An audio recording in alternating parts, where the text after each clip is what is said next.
ये बुत कैसे सुनते हैं? ये तुम्हें क्या फायदा पहुंचा सकते हैं? हम इन बुतों की इबादत सिर्फ इसलिए करते हैं क्योंकि ये हमें अल्लाह के करीब कर देते हैं। हजरत इब्राहिम अलैहिस्सलाम और हजरत इस्माइल अलैहिस्सलाम के बाद सदियों तक मक्का के लोग सिर्फ एक अल्लाह की इबादत करते थे। उनका कोई बुत नहीं था। हजरत इब्राहिम के रास्ते पर चलते हैं। हाँ, हक दीन यही है।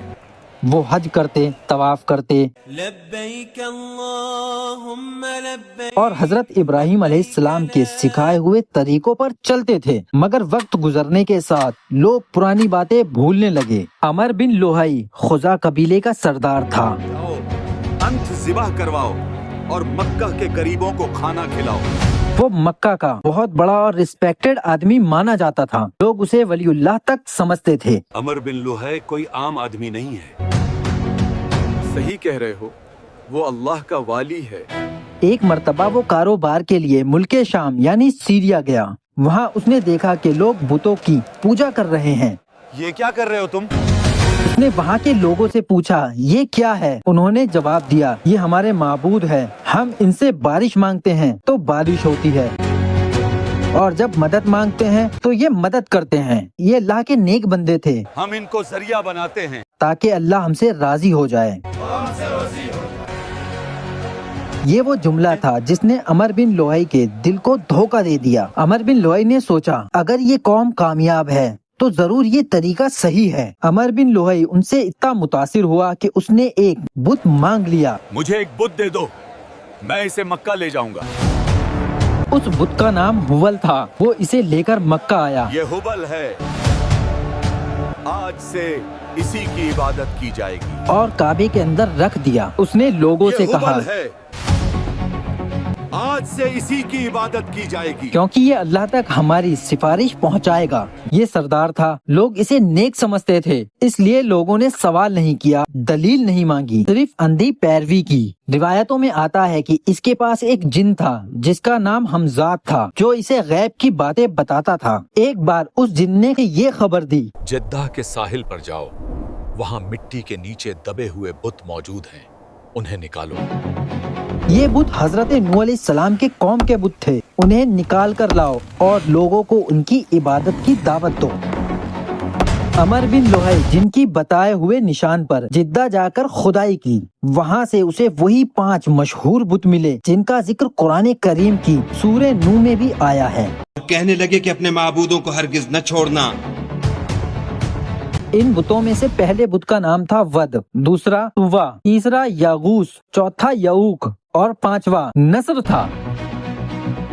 ये वो बुत थे जो हजरत नूह अलैहिस्सलाम के जमाने में तूफान के बाद मिट्टी में दब गए थे और सदियों तक वहीं रहे।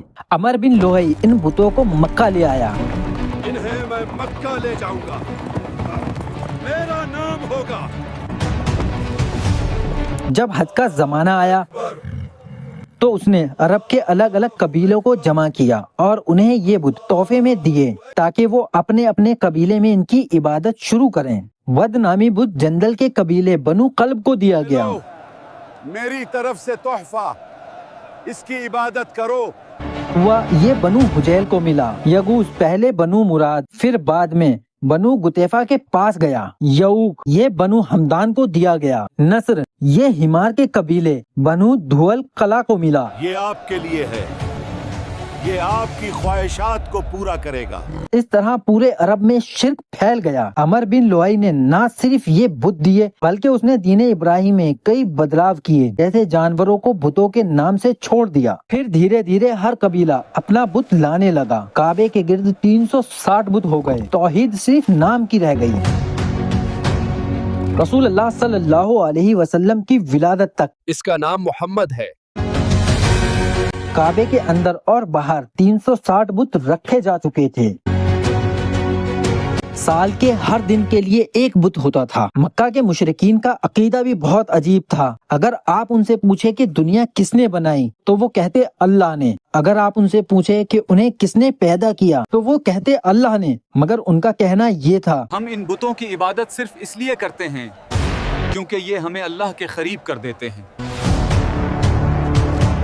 वो अल्लाह को आसमानों का खुदा मानते थे, मगर जमीन के छोटे मोटे कामों के लिए انہوں نے یہ 360 مینیجر بنا رکھے تھے۔ حضرت ابراہیم علیہ السلام کے زمانے میں حج کی تلبیہ بالکل صاف توحید پر ہوتی تھی، جیسے اللہم لبیک لا شریک لک، یا اللہ میں حاضر ہوں، تیرا کوئی شریک نہیں۔ یہ تلبیہ صرف اللہ کے لیے تھی۔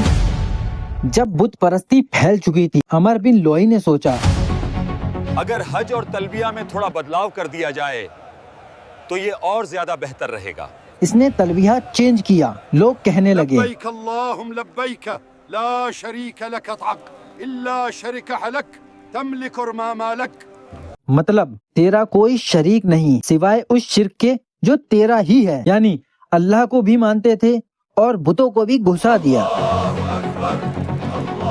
پھر 8 ہجری میں جب آپ صلی اللہ علیہ وسلم 10,000 کے لشکر کے ساتھ مکہ داخل ہوئے تو سب سے پہلا کام یہی کیا۔ آپ صلی اللہ علیہ وسلم نے اپنے ہاتھ میں موجود کمان سے ایک ایک بت کو ٹھوکر ماری اور فرمایا حق آ گیا ہے اور باطل مٹ گیا، اور باطل تو مٹنے ہی والا تھا۔ صدیوں پرانی جہالت کا وہ ڈھانچہ کچھ ہی گھنٹوں میں صاف ہو گیا اور کعبہ دوبارہ حضرت ابراہیم علیہ السلام کی توحید پر واپس آ گیا۔ عمر بن لوئی کے بارے میں آپ صلی اللہ علیہ وسلم نے فرمایا تھا کہ میں نے اسے جہنم میں اپنی آنتیں کھینچتے ہوئے دیکھا، کیونکہ وہ پہلا شخص تھا جس نے حضرت ابراہیم علیہ السلام کے دین کو بدل دیا۔